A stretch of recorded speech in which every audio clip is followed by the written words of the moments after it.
A rare victory Monday for the Miami Dolphins. Really only our second one because our first victory was a victory Tuesday. But we are here. And Jordan, for the first time, we do not have a lot to complain about. We beat the Bills, and we beat the Bills pretty dang badly. Handily. Yeah, and we can get into that because there was at least one call where I was kind of like, yeah, the refs are trying to screw us. But Is it the taunting penalty? well, that and the false start at the beginning of the game, because that was not a false start. You know, thinking back to the beginning of the game, and you have the false start and then the timeout before the very first play. Yeah, and you pointed out to me that that's the first time since, 2016? Yeah, it's since the Cleveland Browns of 2016, and I think anytime you can be compared to the Cleveland Browns in the mid-2010s, that's not a place you want to be.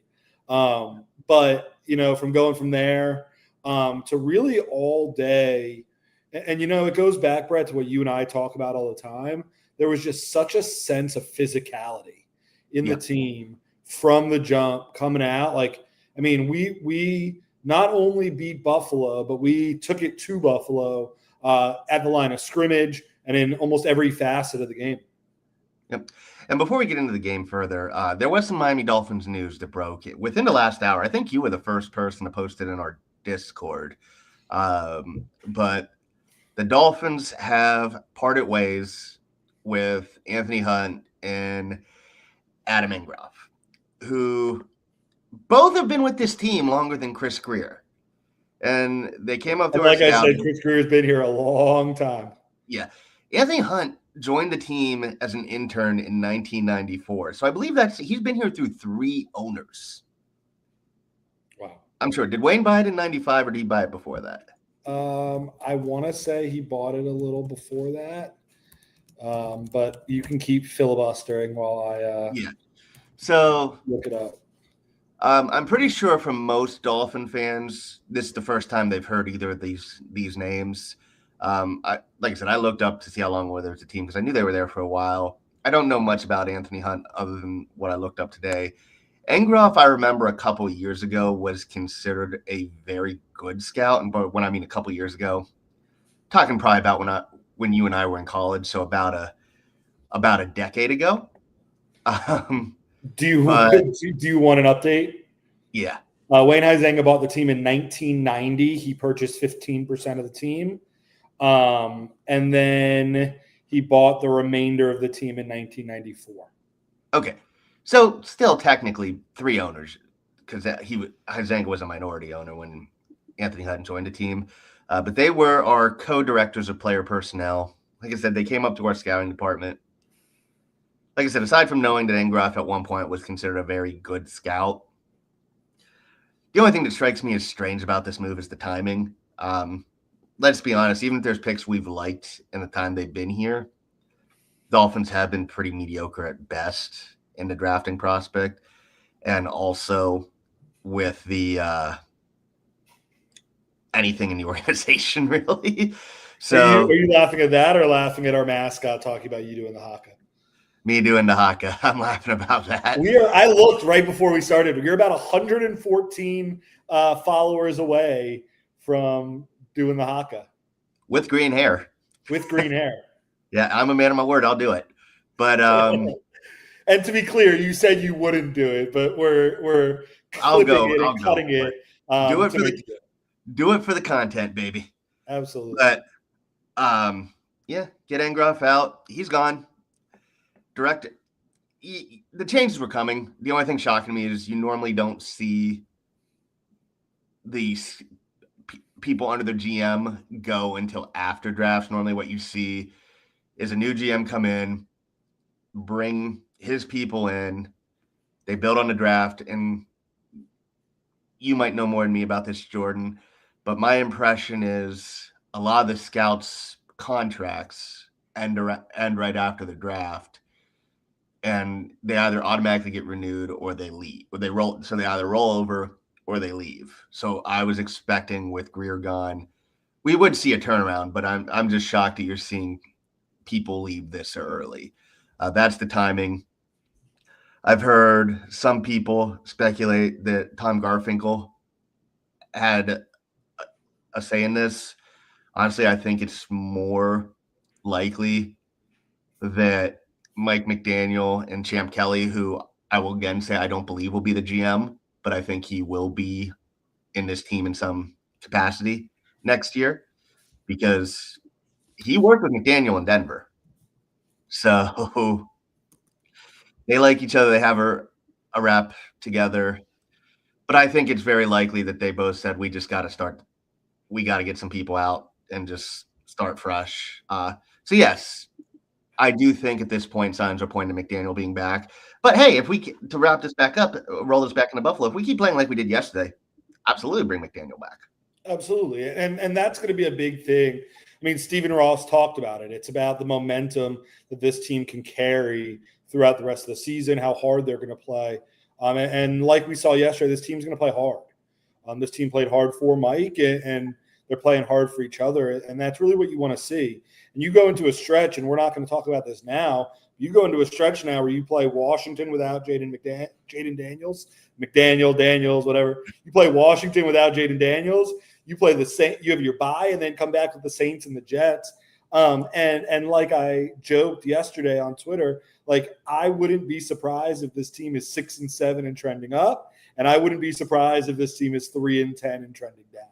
Like we're such a roller coaster right now, and I'm going to enjoy it because this team has put itself in a position where if they win Sunday in Brazil, there's a little bit, or in Madrid, right? Madrid. Yep, Madrid, Spain. There's some momentum here going into the bye, and that's really what Stephen Ross wanted to see.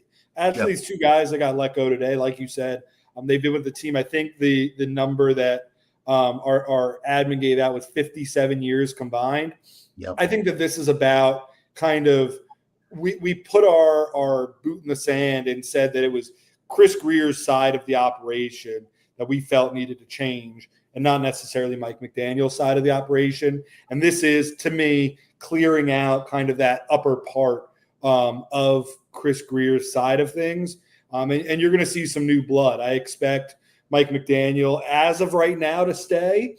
And I expect Champ Kelly to kind of shift back into that senior executive role that he had earlier in the season. And I expect us to bring in somebody new and some new, fresh voices in a general manager capacity that can run this thing. And I think in order to give that person the full breadth of the power to work with what we have in place, I think you kind of needed to just clear out that side of the ball. And if they knew they were going to do that, they might as well do that now so they can put their boots down, like I said, and start shifting this thing immediately. Yep. And to shed light on someone you wrote up about for Twitter/X last week. I was going to say earlier this week, but it's Monday. And with it leaning towards McDaniel being back, I think the more you hear about it, a name I would probably say would be the favorite to become GM, and I'll let you take the floor in talking about him, is Joshua Williams, who's the director of scouting and football ops with the 49ers. Yeah, you have to ask yourself this. Is the plan, all right, we're giving McDaniel 1 year to see if he can do this, and if it doesn't work, then we're moving on. If that's the case, you might as well leave Champ Kelly and add some pieces around him and do that. But if you're saying to yourself, look, I believe in Mike McDaniel. I think Mike McDaniel is the best coach for this team moving forward, and he's going to be there, then you should be adding a young general manager that has the same type of vision. And you talked about it, and I'm not going to give you his background because I want people to go look at it on X. But if you look us up and look up Joshua Williams, him and Mike crossed paths in San Francisco. And the thing I like the most about him is, for him, it's really about figuring out what the head coach wants and what the head coach and position coaches see as the perfect piece for each positional group, and then adding guys in. And you look at San Francisco, look at all the quarterbacks they've had, look at all the different injuries they've had, and they keep themselves in the playoff race every single solitary year. And they have players leave, and they have new players that step up in those positions, and they don't have a huge drop-off. And that's what you want to see in an executive that comes in, not just somebody that's had success at the top level, but somebody that's had success replacing guys and collaborating with coaches and collaborating with staffs to find guys that are actually going to fit the organization. And if you're keeping McDaniel, it helps to have a guy that has a history of working with him, also was an Ivy League guy. So I think there's a lot of similarities there. Yep. So yeah, definitely go the List Fins Pod. Check the write-up on them. We have a couple names up there already, and we will be adding names to potential GM candidates as the season continues. I don't know if we can have as many as we for every day until we hire, but we will definitely have a decent amount of names for people to know. And of course, go back to our archives and listen to us and Kev talk about potential candidates as well. Yeah, we've done that on 2 episodes, so they can go back and find those, and done a lot of digging. Yep. But what everybody's here for is Victory Monday. Talk about the positive vibes. This is probably the best we've felt about the team. Like even the Falcons game, it was a good feeling, but the Falcons are one of those teams that kind of like us were inconsistent, but it wasn't really it's not the same as being the Buffalo Bills, a team that was tied for first, I believe, in the AFC, but also have the reigning MVP at quarterback. And we boat raced them. I'm going to say it that way. The score was 30-13, but I don't think it was ever that close. I don't know about you, Jordan, but I was always worried. I was worried most of the first half, even though we were dominating, because I know how quickly the Bills can just get a big play. And it's funny. Even before Josh Allen threw the interception, it was during that drive where I was like, we're winning.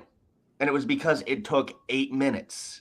And they were struggling for every yard. And a lot of their big plays was Josh Allen doing Josh Allen things, as they said. That's just stuff he does to everybody, and especially to us. But the moment I saw, okay, the quarter is almost over, and they haven't scored yet, I was like, all we need to do is get a first down or two, and we're winning this game. Yeah, and that's when you really saw in the fourth quarter, and we'll go through some of the earlier stuff in a bit, but in the fourth quarter, you really saw those big plays break because guys like Hayden Rucci were really physical at the attack, and Achane was just able to get in a gap, and the Bills were way too gassed at that point. But that 8-minute, I think it was an 8-minute or so drive, 7-minute or so drive. It was to open the second half. And it took Buffalo everything to get down. And you had something interesting play out because you had the first half going all Miami's way. And now in a normal scenario, first half goes Miami's way, Buffalo comes back, wins late. But you have early in the game, Miami really take it to them. And then right before we go to half, it starts pouring rain. And Buffalo goes in and sits in the locker room, and you're doing everything you can to dry off and warm up, but that's still there. And then you come out and you have this long, draining drive to start the half, and you finally get down to the goal line and you throw a pick. So I think that like 40-minute stretch in real time is really what helped the Dolphins pull away. And the Dolphins stayed resilient through it, and all the adversity that hits Buffalo hits Miami. So the defense is out there for a long time. You're also in the rain. You're also going to the locker room for halftime. And you just saw a Dolphins team that was very, very, I think, mentally locked in throughout that stretch of time. And you just saw them not blink, and Buffalo did on that one play at the goal line, and the rest is history. Yep. Green Machine has a good point here, and they were talking about how Allen looked weary and he looked tired. I have seen Josh Allen do some crazy stuff against us. This is the first time I've ever seen it look like he was out of ideas, that he was physically worn out. And I'm not going to say the Buffalo Bills are bad, because obviously they're not a bad team. They're a Super Bowl contender.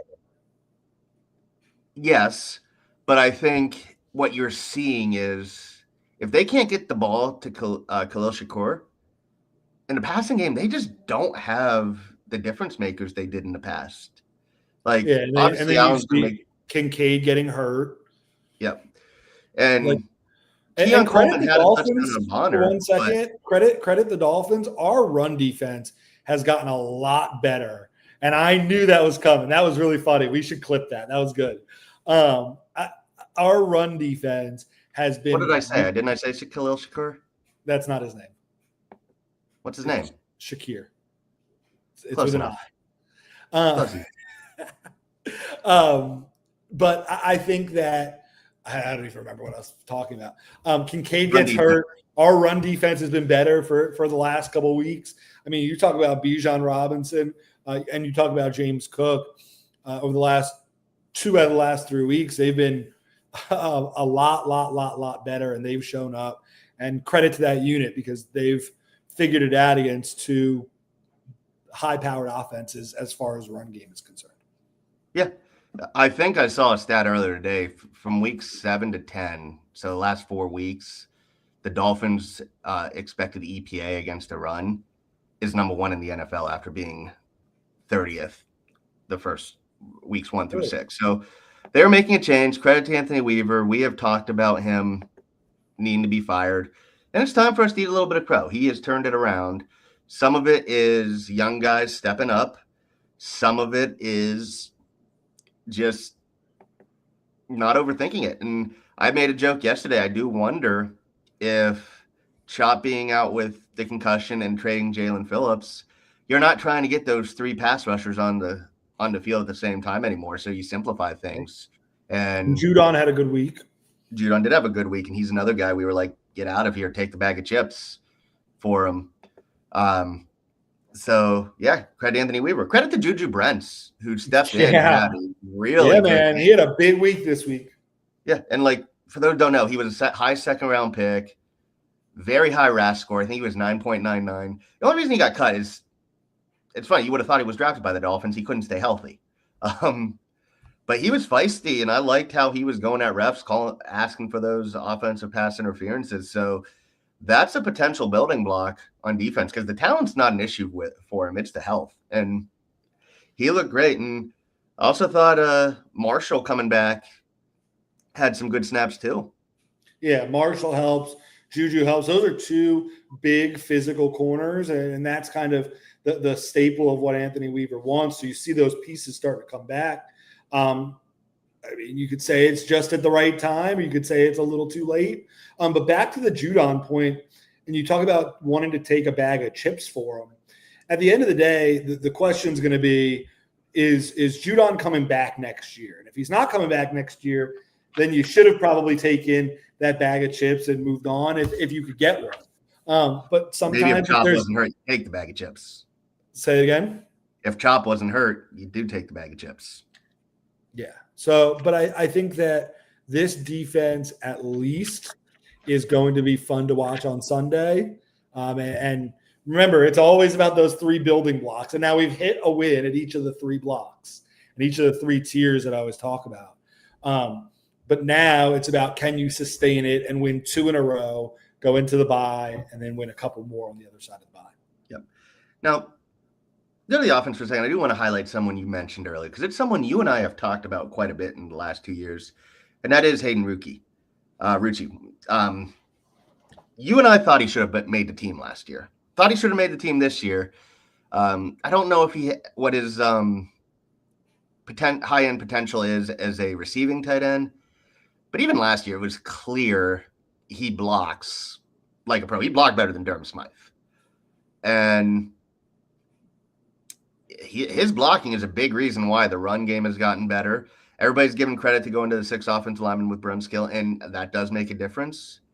But Hayden Rucci, man, he should be maybe not penned, but he should be penciled in as one of our top 2 tight ends next year, in my opinion, just because of his blocking. Makes a difference. I watched Ryder McConville's breakdown of the offense today, and so many plays he took out an edge rusher with his blocking. And that just makes such a big difference. It allows help to go to either Jonah or to Cole Strange. And Cole Strange quietly has put together about 3 or 4 games that have been really good as a guard. So things are coming together in that way. And Greg Dulcich too. Hats off to him. Like everybody was like, oh yeah, that was a sneaky good pickup after cuts. He was an unsung hero yesterday too, not just with his blocking, but his route running. Even if he didn't get a lot of targets, he was clearing out space, and that's what you need. I would say Dulcich and Rucci both had really good games. And I think you're excited about that combo and that duo going into these next couple weeks. And like you said, I think for this team, even though it's probably coming a couple 2 weeks late, this bye is going to be coming at a good time because you're going to have it and you're going to be able to have a couple, hopefully, with what happens on Sunday, a couple good games on film to go into the bye week and adjust and finish this season strong. Yep. And of course, we can't have this game without talking about this year's Dolphins MVP, Devin Achane, which I knew he was having. I thought you were going to say Jake Bailey. No, Jake Bailey's up there too, and he had some really nice punts yesterday again. But Achane, looking at his stats, I knew he was having a good year. I didn't realize how good it was, even from a league standpoint. Yesterday, 22 carries, 174 yards, 2 touchdowns, 5 catches, 84 yards. Oh, no, excuse me, 6 catches, 51 yards. I believe he's the 4th leading rusher in the NFL, which I didn't realize he had that many rushing yards this year. Where is he? If you add in all-purpose yards, where is he? I think Jonathan Taylor might still be ahead of him. I would assume, but yeah, I think he'd probably be maybe James Cook too, but he's probably top 3. Brett, do you want to guess who has the most all-purpose yards? I'm just going to be lazy and say Jonathan Taylor. It's Shamir DK because he also returns kicks. Oh, okay. I didn't realize we counted those when talking about that. Neither did I until I'm looking at this website that is. Malik Washington is actually 5th in the league if we're counting return yards. Return yards. But for guys that are not returners, it goes – there are 1, 2, 3 players ahead of Devon Achane. So he's 4th still. Do you want to guess who those 3 players are? I would say my first 2 guesses are Jonathan Taylor and James Cook. James Cook is not. James Cook is 4, 5, 7th. 7th. Actually, technically 6th because one of these guys has 100 return yards. Is Jackson Smith and Jigba one? He is not. He is right behind Devon Achane.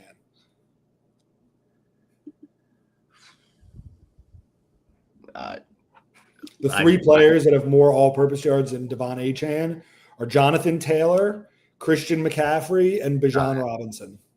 I should have got those because I knew Chris McCaffrey's top 5 in receiving yards this year. The next couple guys, the next 3 are Jackson Smith and Jigba, James Cook, and then Rico Dowdle.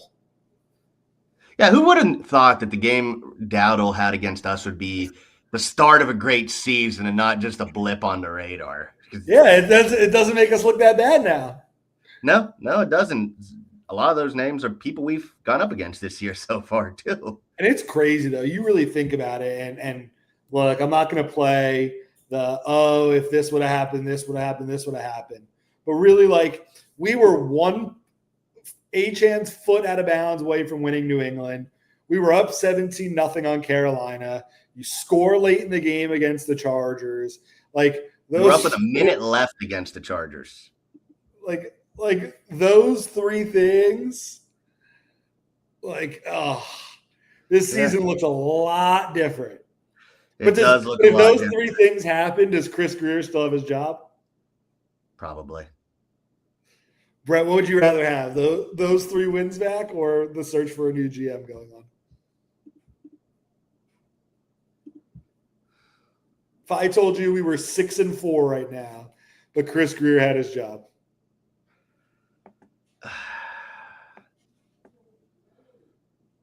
You and I would probably be a lot less miserable if we had 3 more wins. But I think you got to say, for the long-term health of the team, optimism of the team, hope in the team, I think you need Greer gone. I do agree with Mr. S here that you got to say Greer out. But the amount of stress on weekends would have probably been a lot less if the Dolphins won those 3 games. But yeah, the team needed an overhaul either way, and that would have just been putting fingers into holes of a leak to make things look better than they were. And I think this is going to move on. I wish. I don't know. It's a possibility, but we got to win out. Look, the next 3 are going to be fun for us. Hopefully. Though, if we're sitting at 6-7 going into a Sunday night game at Pittsburgh, that's pretty crazy. Yeah. Yeah.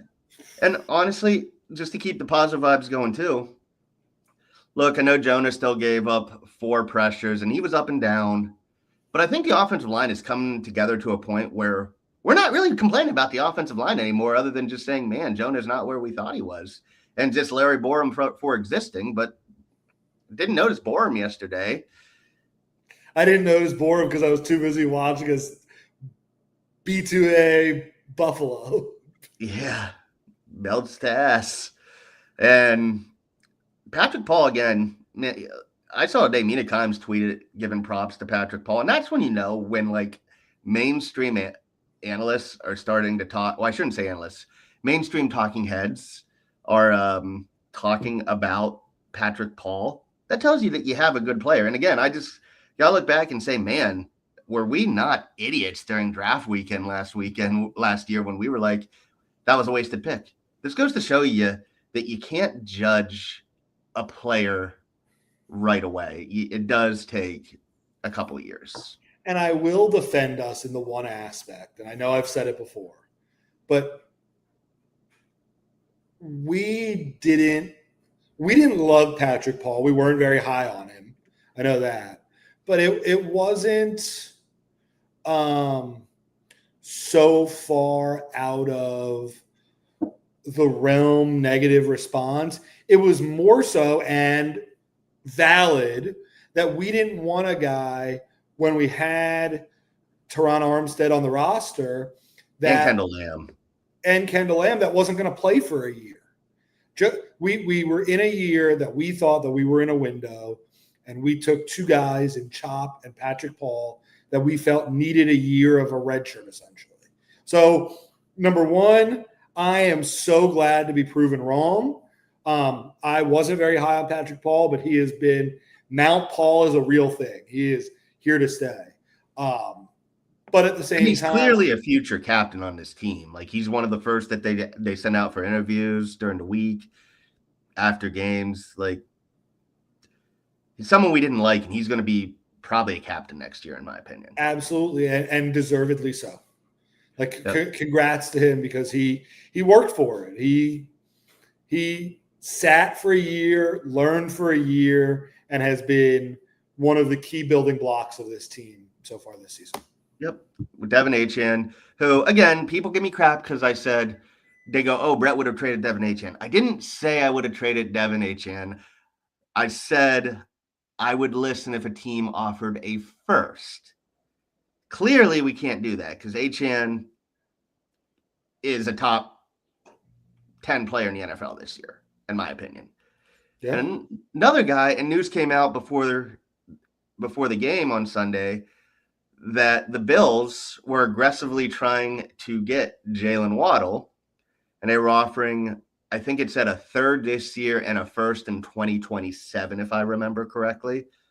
I know the 2027 draft is supposed to be loaded. I will say this, as much fun as it is to have draft picks, every year, and Jordan, you and I have done this for 3 years now, we say the next draft is going to be loaded. And guess what? The guys we're talking about aren't the guys we're talking about come draft time. What was the talk all about in the summer? Arch Manning is the guaranteed number 1 overall pick. Probably going to be Fernando Mendoza or Ty Simpson. Arch is probably going – I shouldn't say probably. Arch is definitely going back to school a year. He's turned it around, but and I think hats off to you. One of our first episodes this season, you said I forget what the bet was. We'll have to go back and look. But you made a pretty broad statement about Arch not being the number one pick next year. I don't know if you remember or not, but either way, About him not being the number one pick this upcoming year. yeah, Yeah, he's not coming out. And I said day one, he's not coming out. yeah, that's what Listen, I was saying. But his grandfather played through his senior year. His two uncles played through their senior year. And honestly, right now, he's probably not the player that any of the three of them were at this point. I think he has a lot of signs of being a guy that can develop well, but he also has a lot of signs of being very mechanical in the pocket, which sometimes is a good thing. But yeah, he's not coming out this year. And I think he has a chance to be number one pick next year. Just won't be this year. Yeah. But the point I was making is you can't, I don't care how loaded it looks like, you don't trade for a 2027 first. It would have had to been a 2026 first. And two, you don't trade in division. I don't care. You just don't. Not a player like Jalen Waddle. And I don't think people, even Dolphin fans now, I don't think people realize how good Jalen Waddle has been since Tyreek Hill has gone down. I saw a tweet today that is actually pretty funny, but also pretty accurate.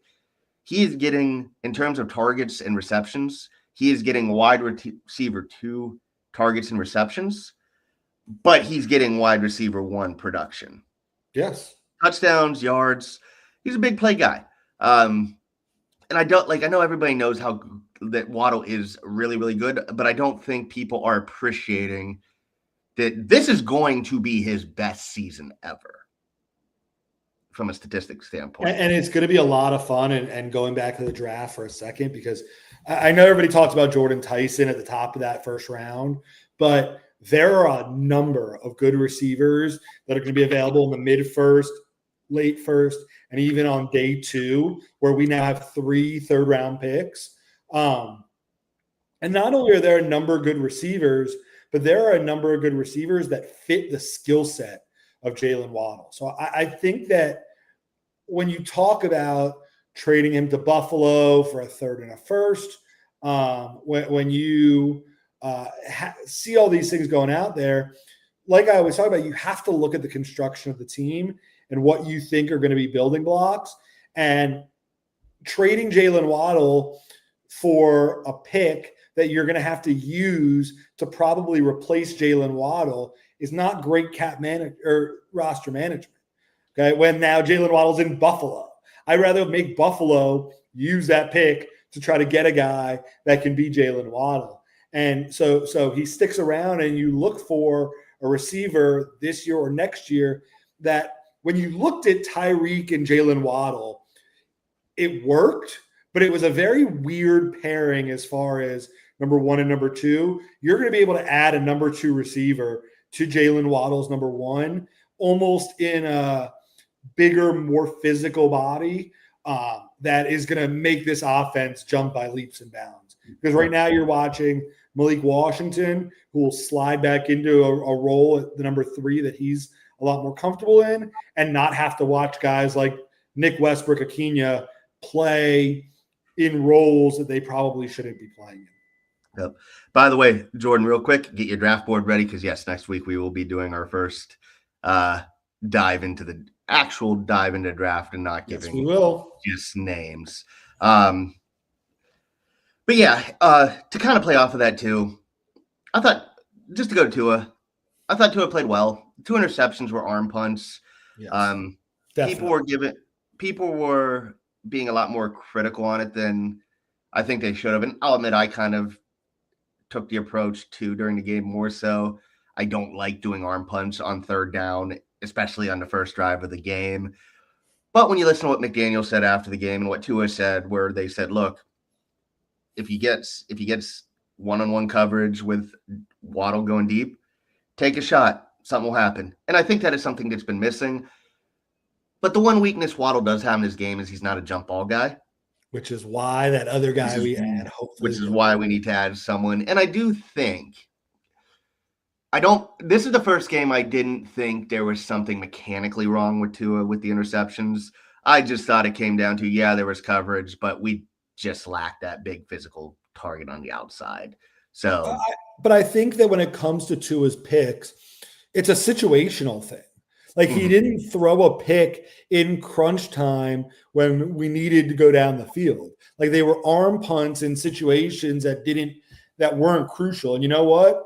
And I would love to get the clip and see the clip because I said it in Discord and I'm not sure if it's been clipped yet.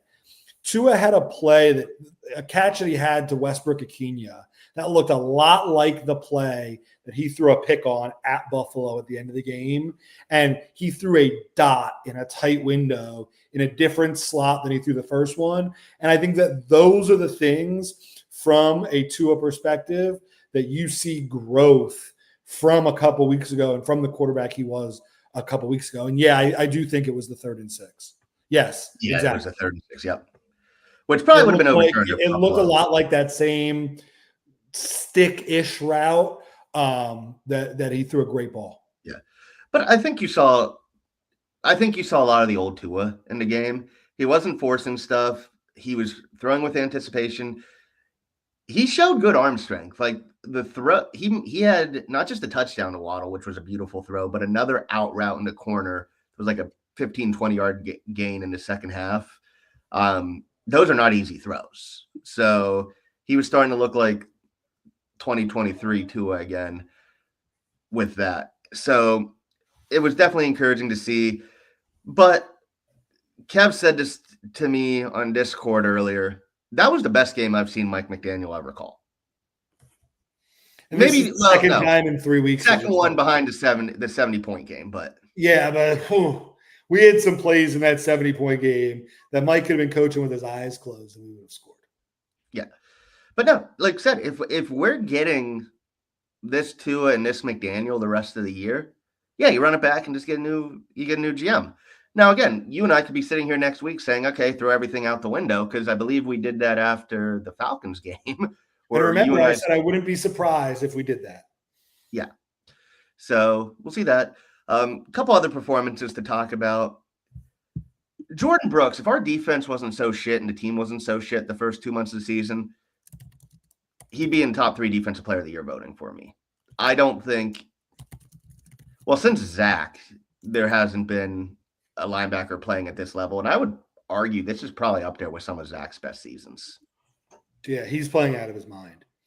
Yeah. Out of his mind. And there's nothing else to it. Right now, he's probably the most consistent and best player on our team. And he should continue to be playing at this high level for the rest of the year. Yeah. Another one, I'm still becoming more and more impressed with Dante Trader. He's not putting stats up, but he had a couple plays that definitely helped us. There was a third, I don't remember if it was a third down that was led to a punt or if it was the fourth down play, but one of them they had that he's doing well keeping leverage, keeping the edge, just playing smart. And that's something we've been missing at safety for a couple years. And Minka was good too. So shout out to Minka, who's being able to do what he does best and play center field and slot. And I think that really helps that Trader has started to step up, and it's put Melifonwu in a position where he can be the third guy. It's so simple, but guys are starting to do their job. Guys are starting to do their jobs. And we talked about this defense is not, and that's one of the reasons I think Jack Jones has some games where he's playing well and some games where he's not. He's a boomer bust type guy. And we talked about that right when we got him. The key to this defense is just simply being solid and doing your role and doing your job. And that's why the guys you're talking about might not have huge numbers, but I think also at the same time are having productive seasons and are giving us building blocks going into next year. Yeah. 2 more guys to add to that. Kenneth Grant is still not, I don't think, getting the respect he deserves the last couple of weeks. Had another solid game. Got another guy just doing his job, but him eating up blocks had led to a couple pressures and at least one, maybe 2 sacks on Josh Allen. And Jordan Phillips is becoming a beast in the run game. So, like you said, at the beginning of the year, talking about the young guys just being young, needing to work on technique. It's getting there. They play in a non-glamorous position, and they're not going to be those guys who are going to be getting a lot of sacks and a lot of pressures.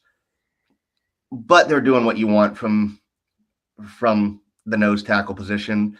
And for you to talk about defensive tackles, I'm also going to throw to you as well. How much do you think not having Jalen Phillips, who some people have said tends to freelance, tends to sell out for the sack, which he doesn't get, but that's another story. But just having disciplined edges, how much does that change things too? Well, it's exactly what you said. It's guys that are doing their job, not freelancing and not trying to be boomer boss. Guys that are simply doing what the scheme expects of them. And I think also too, and I would love to know because I haven't looked it up at all. But I wonder how many times this game we left an extra, what I'll call larger guy on the field instead of having to go to either a third edge rusher or go to a smaller package to fit what Phillips can do. I'm just speculating, but I'm assuming that's kind of what led to a little bit of what you're talking about. Yeah, I don't think we had many speed packages because that's a thing. When people say, "Oh, our rush defense has been so bad," I think that's a big thing too. Is we were trying to force Phillips, Chop, and Chubb onto the field with Sealer, and that's in theory a good pass rush. I But think that, and what's it called? Ozzy just said it. Yesterday was more about our secondary. Yesterday was more about our linebackers, our cornerbacks, and our safeties because they played great. yeah, They played great. they absolutely did. But I will also, Ozzy, I'll throw this to you. It's something I will say is yes, he did have 3.6 seconds to throw, but this is a question to think about. How many times have we seen us sell out to get pressure, not on just Josh Allen, but any mobile quarterback? They avoid it and they give up a big play. We give up a scramble on a obvious passing down. So to me, I think part of the reason we had so much time is they were focusing on contain. We got a couple sacks and we did get a couple pressures. And I said earlier, Josh Allen did Josh Allen things, but we definitely made a concerted effort to take away the scrambling. Because even when Josh moved, he wasn't really scrambling to run like he does so often against us. He was scrambling to buy time. And again, he made plays with his arm. But that's the other thing to think about is we weren't really selling out to get the sacks that we have traditionally done. So that's the only counterpoint to that, I would say. No, that's a great point. But yeah, DB's very good. Not much else to say, and that goes on not just Anthony Weaver. Shout out Jake Bailey. Shout out Achman. Yep.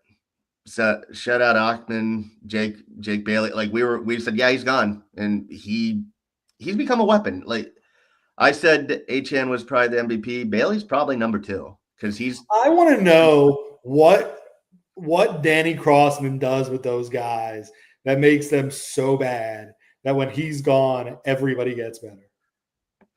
And shout out Jordan Poyer. Yeah, shout out. Did you see his highlight film against us where it was like all him getting dunked on? Yes. But yeah, Danny Crossman. The story on Danny Crossman is his first season. You have a really good special teams unit, which we did, but then it gets progressively worse every year.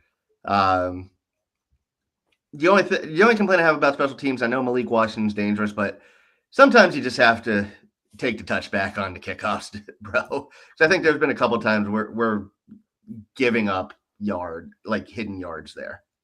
Yeah, but I think we're also in a time in the NFL where these kickoff rules need to get adjusted. It's pretty crazy.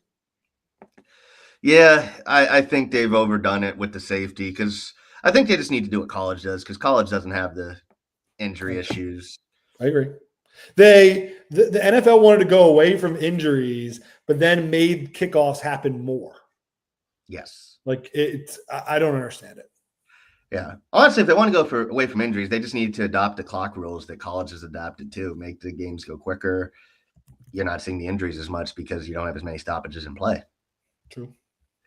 And Jordan, we've been going 45 minutes. Before we move on, talk about, I know you wanted to give a little bit of a Super Bowl projection, and we can do that too.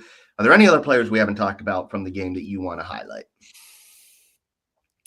No, I think we've covered it, man. I think that overall it was just nice to see us 2 weeks out of 3 games against the Falcons and today, we kind of replicated what we saw in the Falcons game, which was a complete game, Yep. which is the only thing that we want to see, which is sometimes lacking for us even in wins. Yeah. And I know it's crazy to say this too with you talking. I would argue 3 games out of 3. I know what the score said for Baltimore, but I will die on the hill that the Baltimore game was closer than it looked. Said it last week. We had 5 trips inside their 35-yard line. We got 6 points. They got a touchdown each time they got into the red zone.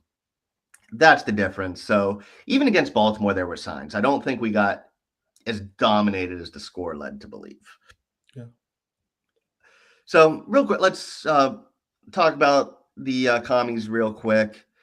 It's mentioned here, no Daniels, no Scary Terry. He's injured. Everybody's giving him crap because he can't play, but he's taking the trip to Madrid. I don't blame him for that. And no Payne, who got suspended for decking Amon-Ra St. Brown. I'll keep it simple. You keep the game plan we had this past week, you're winning by double digits. There should be no excuse. Marcus Mariota is a fine backup, but you're seeing the limitations. Some of those pressures we had, I think Bradley Chubb had 10 pressures yesterday. I think technically 2 sacks, 1 ended up getting wiped out because of a bogus taunting call. But I think some of those pressures become sacks next week. You're going up against a team that also is missing Luke McCaffrey. So they are really hurting at wide receiver. Yeah. So if we keep doing what we were doing yesterday, I think it's going to be a double-digit win. I think the biggest thing is you're going to have to look at Washington's really struggled on the ground for a little while now. Croxy Merritt's not having the type of season they wanted. That kind of committee is not working as well as they thought when they traded Brian Robinson, which I don't know how big of a difference he would have made, but it's not kind of working the way they thought it would. So I look for them to try to get their ground game going again against us. We're just going to have to be physical at the line of scrimmage again. And we're going to have to know it's coming and not like we talk about when it comes to this system, not letting receivers behind us, no chunk plays, and make Mariota beat us, which I don't think he can. Yeah. And it's kind of funny to see the Commanders are kind of a mirror image of the Dolphins when everything looked bright early with Tua and McDaniel, where it looks like you just need to add a couple pieces and they go all in to adding these veteran players. None of those veterans, except maybe Tunsil, has really worked out for them. Yeah. You see them free falling. They've lost 5 in a row, 6 out of 7. And they're only 2 of their 3 wins are against the Giants and Raiders. And then they beat the Chargers, who we should have beaten. But they've lost. And off of that, I don't know if you saw, but Dan Quinn is taking over defensive play calling duties starting this week too. So that's never a good sign when a head coach takes over play calling duties from an assistant. It worked for Dan Campbell this week against Washington. Yeah, against Washington, but it's never a good sign because it means that something's not right going forward. Usually it's the other way around. But yeah, let's get into a Super Bowl prediction. I'm going to go one with, I forget if it was you or me who had it last year, but right now I'm saying the Ravens, who are healthy, starting to look really good, but they have an easy schedule coming up. I think they're going to represent the AFC. The NFC, got to go with the juggernaut right now that is the Seattle Seahawks. That is a complete football team. That, like, Sam Darnold playing like Mr. S thought he would. Jackson Smith and Jigba showing why I thought he was the best of the original big 3 wide receivers at Ohio State with him, Wilson, and Olave. So he's putting it together. Hidden points too. Got to talk. Shout out Jay Harbaugh's unit at special teams. They are getting a lot of special teams points. That is probably the most complete team in football right now. So yeah, I think it's a bird matchup in the Super Bowl with the Seahawks and the Ravens. Yeah, I think when you look at the NFC, I think they're really a group of 6 teams. I mean, 7 obviously make the playoffs, but I know what you want me to say. I'm not saying it. I think that, like you said, the Seahawks are probably the most complete team right now. And then the Eagles, the Packers obviously went all in, and the Lions. But the team I'm going with in the NFC is the Rams. I think that the Rams, if you get into a game and there's a possibility you have Matthew Stafford going into Seattle, you have Matthew Stafford going into Philly after what happened last year. I'm not sure. I know you talk about JSN. I'm not sure there's an offense I trust more to go down the field one time than I do Sean McVay calling plays for Matthew Stafford, Puka, Devontae Adams, Kyron Williams, and like you talking about, or your guy, Blake Corum as the backup running back has looked good too. So I think offensively they have it, and then their defense brings so much pressure. But the NFC to me is wide open. There are those games, those wild card games are going to be unbelievable games. And I think that really anybody that gets hot late in the year can come out of it. And I don't think there's going to be anybody like right now, the Lions, who some people think are the best team in the league, are the 6th seed. Yeah. So you look at that and really anything can happen. But I'll say right now the Rams. And then in the AFC, I think it's a little less wide open. I don't really know. I know Mr. S talked about it a lot on X, but I don't know how much I trust the Colts, even though they probably have the offensive player of the year. And I think that they could, in a home game, stick around and make a run. But if I'm putting my money on somebody, it's Baltimore's there, Buffalo's there. You can't count out the Chiefs. But the team I'm going with to face the Rams in the Super Bowl right now is the Denver Broncos. I think that if you get to a point where Bo Nix can play mistake-free football, they have a great duo of running backs. They have an unreal defense. If they can eventually get Surtain back, Nick Benito has been one of the best pass rushers in the league. And I just think that those teams, look, if they get a team like Buffalo in the playoffs, if they get a team like KC in the playoffs, as of right now, they're probably going to get them at home. Yeah. So if they can keep the pressure on and keep themselves, maybe even supplant Indy and get the 1 seed, I could see the Broncos in Denver being a very tough game to win. So I'll say it's the Broncos versus the Rams, with the Rams winning the Super Bowl. I do like those picks. Stafford's having just a ridiculous year right now. Who would have thought he would have that year? And also shout out to our friends with the LFG Pats.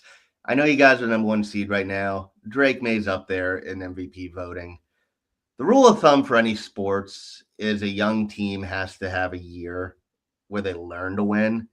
And so young, I think that when it comes to playoff football, that youth and inexperience is going to rear its ugly head for them.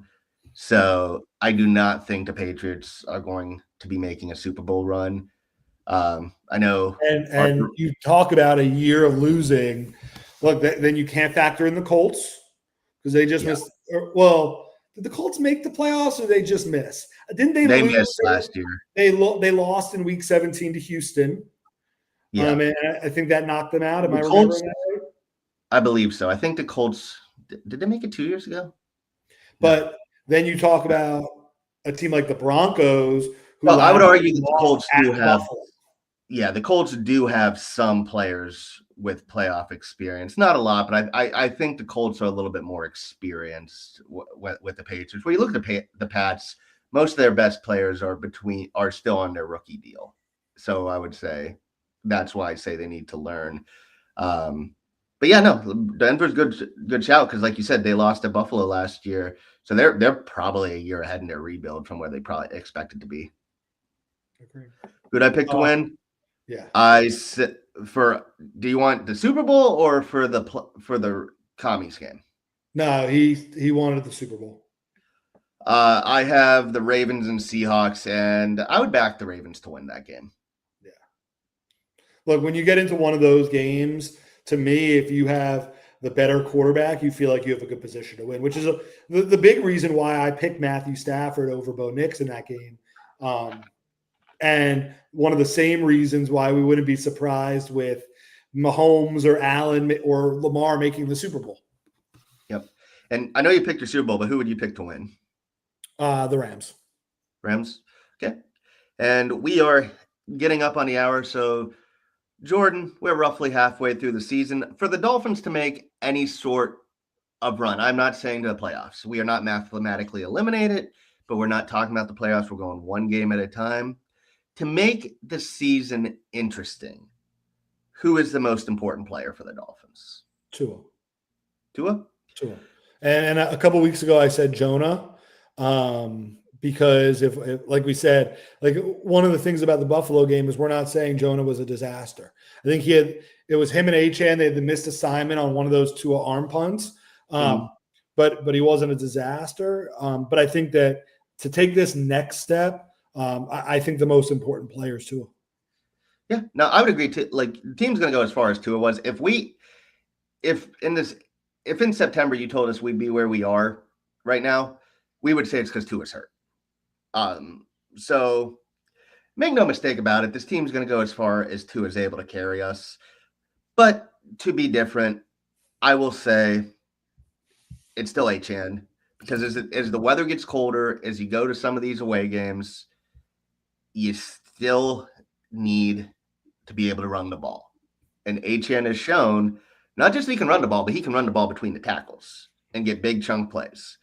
And once, like I said, if we start making it interesting, you're going to have to play man ball, as they call it. You're going to have to do it. You're going to have to do what we've been doing the last couple games and speed up the game, keep that clock running. And if Achane's averaging over 5 yards a carry, like I believe he currently is, you're going to win more games, because the defense is getting to a point where you can't just go up and down the field in less than a minute against them, less than 2 minutes against them. So Achane just keeping that clock running is going to be the most important thing. Obviously, though, I think Tua averages 2 touchdowns a game for the rest of the season. I don't see a reason why we win out. I'm not predicting that, but I don't see a reason why we wouldn't. I think if we're in that position, you're talking about we win the next 3 and we're 6-7, and then you take it week by week. But the key is, like we always say, week at a time. You got to get through the commies. You got to win what's now a winnable game, and then go into the bye week and kind of regroup and get into we have a couple guys who should be ready to come off IR. Absolutely. Right, well, as we get to the hour mark, as Mr. S has been saying in chat, please go to our YouTube channel. Yes. Please like the video, comment if you want and can. It does help the algorithm, does help us grow. Enjoy the rest of Victory Monday. Enjoy not being miserable on a Monday. And get ready for a fun international game, because we got an early day this Sunday. And hopefully we can keep the good times rolling into the bye week. That's the goal. Jordan, as always, it is a pleasure to talk Dolphins football. It's even bigger of a pleasure to talk about good times. There's 2 shows in a row we can talk about good times. Last time Chris Greer gone. This time 3 in a row. We beat the Falcons, then Chris Greer left, and then another beating the Bills. Yeah, because we didn't do a show specifically for the Ravens, right? So, yeah. But everybody, thank you for joining us. Please continue to support us. We appreciate it very much. Have a great night, everybody. Bye, guys. See you.